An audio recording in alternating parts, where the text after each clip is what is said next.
Hello. आज होती आमची एंगेजमेंट ॲनिव्हर्सरी आणि नागपंचमीसुद्धा होती. आमच्या एंगेजमेंटला झालेले आहे 6 वर्ष कंप्लीट आणि नागपंचमी असल्यामुळे आज स्पेशल होतं. चणे केले होते, रव्याचा शिरा केलेला होता आणि पुरीसुद्धा केलेली होती. आणि मिहीरचं बाबांना त्रास देणं चालू होतं की मला नारळ करू द्या बा, मला फोडू द्या. तर ते मला कंप्लेंट करणं चालू होतं की बाबा मला करू देत नाही आहे आणि बाबांचं म्हणणं होतं तुला लागेल.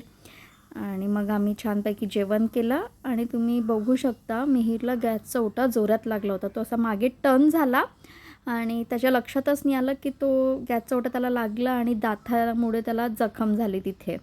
आणि मग त्याचे बाबा ऑफिसवरून आले आणि उद्याला मला शेपूची भाजी बनवायची आहे म्हणून मी शेपू निवडली आणि इकडे त्याचे बाबाचं आणि त्याचं दोघांच्या मस्त्या चालू होत्या, प्लस जेवणसुद्धा चालू होतं.